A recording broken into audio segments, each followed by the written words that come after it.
السلام عليكم ورحمة الله وبركاته. من ضمن الأفكار اللي احنا بنقول ونقترح على الناس إن هم يعملوها في الأجازة مع أولادهم إن هم يشغلوا أولادهم ينزلوهم تدريب في أي مكان. دي ما فيهاش أي حاجة على فكرة. ليه بقى؟ لأن أنا محتاجة إن ولادي وبالذات الولاد يكونوا رجالة. يا جماعة احنا بنعاني من ناس كتير قوي مش عارفة تشيل بيوت، مش عارفة تفتح بيوت، مش عارفة تتصرف. ليه؟ عشان هم مش متعودين. هات مستهلكين باستمرار.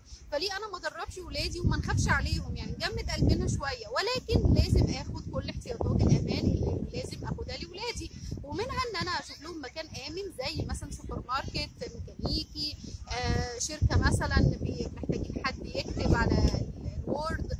اي حاجه من هذا القبيل انت شايف انها ابنك هيستفيد منها ويتعلم منها حاجه كويسه مفيده، مش عشان يشتغلها بعدين، لا. انا عايزه اعلم ابني القرش بيجي ازاي، الفلوس دي بتيجي ازاي يا جماعه. يعني ايه تعب، يعني ايه اكون ملتزم بمواعيد، اصحى وانام في ميعاد معين، ولازم اروح ولازم اسمع كلام مديري في الشغل. في حاجات يا جماعه احنا بنتعب، وناس بتبعت لي رسائل نوصلها لاولادنا ازاي واعمل ايه هي يوصل لها كده. مش هتوصل لاولادنا غير كده على فكره. هم لازم يحسوها ويجربوها ويتمرمطوا شويه. مرمطوا ولادكم يا جماعه. اه والله العظيم مرمطوا ولادكم شويه، هيفرق كتير قوي مع الولاد. بس انا لازم اوديهم مكان كويس يعرفوا يعني ايه ان انا ممكن ابني مثلا هيروح يشيل كراتين. يشيل كراتين، يكنس المحل، مفيش مشكله خالص. هينام تحت العربيه يقعد يصلح حاجات ويابيليا، وهات الشاكوش وهات المفك وهات مش عارفه ايه. ليه لا؟ يعني ان انا اعمل ده؟ ابني لازم يكون راجل يا جماعه. ما هو هيقضي الاجازه في ايه؟ معلش هينزل يقضيها مع اصحابه على القهاوي ومعاكسه البنات، ونتفرج على حاجات مش كويسه، ونشرب حاجات مش كويسه، وبعدين نيجي نشتكي ولادنا بيعملوا ونعمل معاهم ايه؟ ما هو يا جماعه انا يعني نفسك ان لم تشغلها بالطاعه شغلتك بالمعصيه. واحنا لازم نعلم ولادنا ازاي يستثمروا ويستغلوا وقت فراغهم، وهم ما يعرفوش، ما عندهمش الخبره على فكره ان هم يعملوا ده، ومش هيعرفوا يعملوه الا اذا انا اللي علمتهم. فانا لازم هوجههم لده.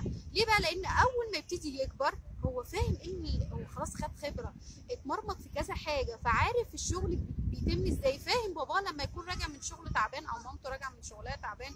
ليه؟ هو حس بيها، حس بحياه شبهها. طيب ليه بقى انا عايزه ده؟ علشان ابني يبقى راجل، ما يبقاش حد كده نايم. هيبقى فيه ثمرات كتيره قوي للشغل ده، هتشوفوها بعدين حتى لو ما ظهرتش دلوقتي. طبعا ان هو يشتغل وان هو يبقى محتك بناس كتير في اكبر منه في السن. طبعا هنا لازم يكون عندي ضوابط واهيئه كويس، ان مش اي حد اسمع كلامه ومش اي حاجه اعملها.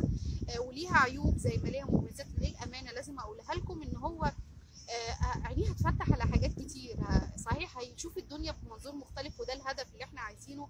يشوف ارض الواقع، يبقى جد شويه، يبقى فاهم الدنيا، يبقى شخص مسؤول، ما يبقاش هايف وتافه وعايش على سطح السطح يعني. لا، دي المميزات بتاعتها طبعا. وبعض العيوب احيانا ان لو ما كانش يعني انت عامل اساس متين ممكن ينجرف ورا اي حاجه مش كويسه. بس انا عايزه اقول لك على حاجه، وعايزه اقول لك على حاجه. هيقابل النوعيات دي وهيقابل الشخصيات دي، وهو اصلا بيقابلها في المدرسه على فكره. الشخصيات السيئه دي بيقابلها في المدرسه، واحنا المفروض بنعلمه يتعامل معاها ازاي.